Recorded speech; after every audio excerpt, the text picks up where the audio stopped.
പഠനത്തോടൊപ്പം കാർഷിക പഠനവും അനുഭവത്തിലൂടെ ചേർത്ത് നിർത്തി Ambalathara government vocational higher secondary school NSS വിദ്യാർത്ഥികൾ സ്കൂളിൽ നിന്നും 2 കിലോമീറ്റർ അകലെയുള്ള ബാത്തൂർ വയലിൽ അവിടുത്തെ കൃഷിക്കാരോടൊപ്പം ചേർന്ന് 1/2 ഏക്കർ സ്ഥലത്ത് നെൽകൃഷിക്ക് തുടക്കം കുറിച്ച് നടിയിൽ ഉത്സവം നടത്തി.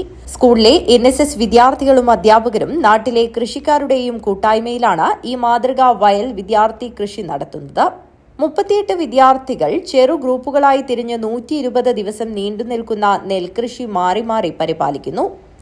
കൃഷിരീതികളെക്കുറിച്ച് അറിയുക, കൃഷിയുടെ പ്രാധാന്യം മുഴുവൻ ആളുകളിലും എത്തിക്കുക, വിഷരഹിത ഭക്ഷ്യ ഉൽപ്പന്നങ്ങൾ സ്വയം ഉണ്ടാക്കുക തുടങ്ങിയ ലക്ഷ്യത്തോടെയാണ് വിദ്യാർത്ഥികളുടെ ഈ കൂട്ടുകൃഷി ആരംഭിച്ചത്.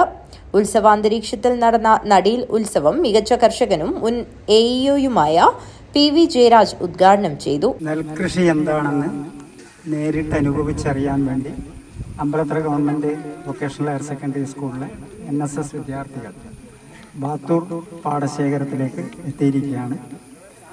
പുതിയ കുട്ടികളെ സംബന്ധിച്ചിടത്തോളം അവർ കഴിക്കുന്ന ഭക്ഷണം അത് എങ്ങനെ ഉണ്ടാകുന്നു എന്ന് തിരിച്ചറിയാത്തൊരു കാലത്ത് സ്കൂൾ വിദ്യാർത്ഥികൾ, അവരെ നയിക്കുന്ന അധ്യാപകർ വളരെ താല്പര്യപൂർവ്വം കൃഷി എന്താണെന്ന്, വയലെന്താണ്, വയലിലെ ചളിയിലേക്ക് ഇറങ്ങി ആ പ്രവർത്തനത്തിൽ ഏർപ്പെടാൻ തയ്യാറായത് ബാത്തൂർ പാടശേഖര സമിതിക്ക് അതിയായ സന്തോഷമുണ്ട്.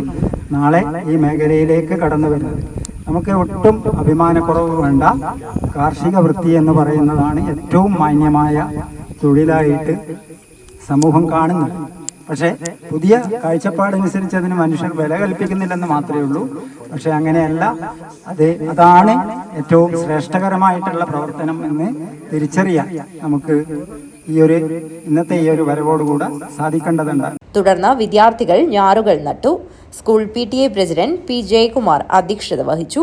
കൃഷിയോടൊപ്പം ചേർന്ന് നിൽക്കുന്ന രാമകൃഷ്ണൻ ബാത്തൂർ, പാടശേഖര സമിതി പ്രസിഡന്റ് ബാബു പാടിയിൽ, V തമ്പാൻ നായർ, K ചിരുതമ്മ, അധ്യാപകരായ VP Soumya, KK Shibin, KV Priyesh തുടങ്ങിയവർ സംബന്ധിച്ചു. കൃഷി working group convener Rajesh Kariya സ്വാഗതവും school NSS programme officer KV Mridula നന്ദിയും പറഞ്ഞു. News bureau, Kanhangad.